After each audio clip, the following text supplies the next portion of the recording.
My name is Steve Mars. I'm a 3-time non-Hodgkins lymphoma survivor. Follicular lymphoma 17 years ago, and then large B-cell, which is a much more aggressive diagnosis. When something happens, you want to know why. You want to know, why did it happen? And understand it well enough that you can do something about it. I think Steve is kind of acknowledging what has happened, saying, oh boy, what are we gonna do about it? What can we do about it? We gotta keep moving. Let's just keep going. That's what I see in his attitude.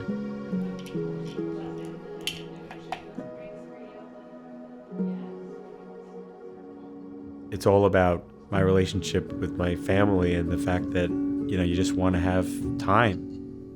It's funny because there's a running gag with my kids because all I ever asked for was time. And what do you want for your birthday, Dad? Time. Growing up, he always spent time being involved when, we were playing sports as kids, always volunteered, I'll come to the tournament, I'll do the book. He was always on the sideline cheering us on. I was a pitcher, so he was giving me, the signal to throw a change up or whatever it was, and he's caring and he's passionate about his family and about his friends. He's a remarkable guy. Selfless, he's always doing for other people. He's a guy that I can rely on for anything. My mother met him for 3 seconds at the finish line, the first ESR we did together, and right away she just hugged him and said, I knew he's got the most loving soul. Last May, I was training for the 7-day ride. I actually found some pretty inflamed lymph nodes in my neck and my groin. And my oncologist said, you're riding 250 miles a week. There's no way you have disease. It's ridiculous. And then I woke up with night sweats and had the full wrath of non-Hodgkin's lymphoma, and it was just horrendous. After 17 years, we kind of, they essentially considered him cured. Follicular lymphoma is not technically cured. It's always kind of latent, possibly coming back, but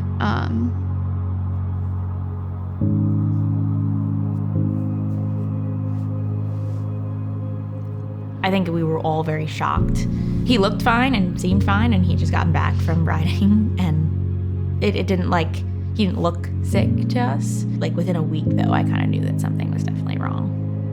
Today would be the day I'd be packing up and asking friends to follow along as we raise awareness for cancer research via the bike ride across New York State, Empire State Ride to End Cancer. But that's not in the cards for me.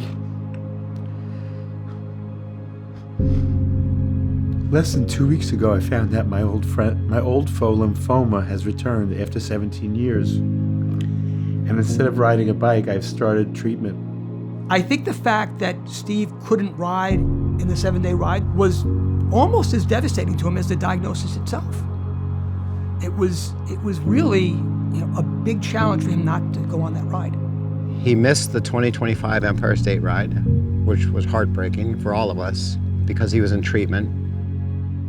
This is the last hurrah. It's been 5 months, and it's been a trip.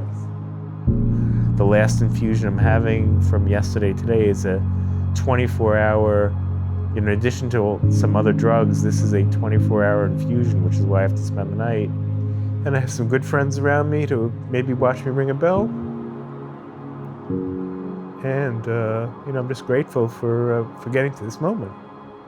By the way, I'm done. I'm disconnected. Holy crap!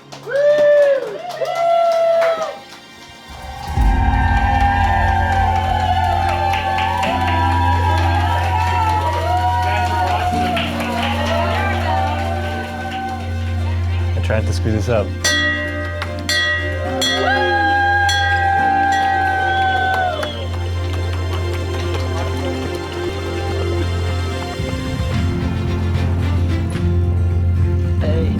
Are you on your way home?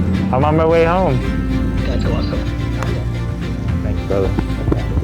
Good man, thank you. Thanks for everything. Look at that. I guess we're gonna drink good. pound of beer. Good to see you. Get 5 people and you can have an ESR Long Island captain hat. No, but you can wear it.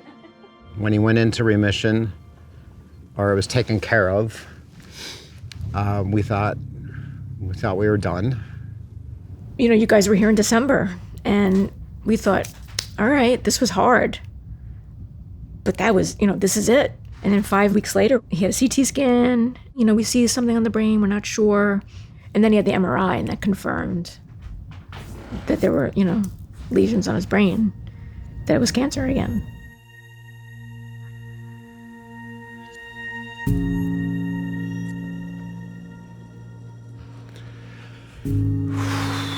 The one prevailing emotion for us in January was we were so angry. We were angry at cancer, we were angry at life, we were just like, are you kidding me? Like, we just couldn't believe it. I mean, I'm angry about a lot of things. He's definitely strong, not, being taken down easily.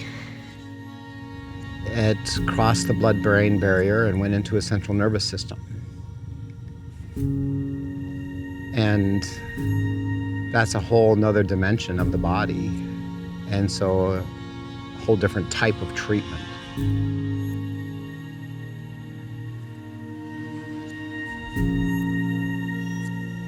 So since the last time you guys were here, the cancer moved to my brain. It's CNS lymphoma, which is central nervous system. Some of it's on the brain stem, so I had 10 treatments of radiation with the attempt at, shrinking it, and then they're going to ultimately give me this CAR T-cell therapy. I might be in the hospital for 28 days, which is going to interfere with my ability to ride to Buffalo. But it looks like, that's what's next. I remember Steve telling me how proud he was during his last Empire State ride, because he said, here I am getting this treatment, and there's a possibility that I may have the CAR T-cell therapy that was created by the Roswell scientist who I rode with on the 7-day ride. And he goes, it's just really kind of almost like a full circle moment. You hear about people, being impacted by the research, the fundraising, but to see it, so close to home and in your own family is, just makes you realize how much is truly changing lives. Being a part of ESR, whether you're on the outside looking in, looking at the Facebook stories, the videos, there's no way not to be affected by that. And just, this is why I'm doing the ride. It's because of that person, that person, that person. Eventually the finger gets back to you and you're like, we all have a story. And I think Steve's story is just very, very special. The doctors will tell you that they couldn't do what they're doing without these monies. I think being intimately involved with Roswell, not just even the ride, but the end result of the ride, to him is really important. I mean, he's one of the most enthusiastic supporters of not just the ride, but everyone on the ride. He's an ambassador. There's no stopping. This is the relentless pursuit of the goal, and that's a cure. He'll never show you the surrender. He just, next diagnosis, next ride, next pit stop, next ESR. We don't have an end game with his treatment here, but the mantra, for the girls always was, it's not what happens to you, it's how you handle it.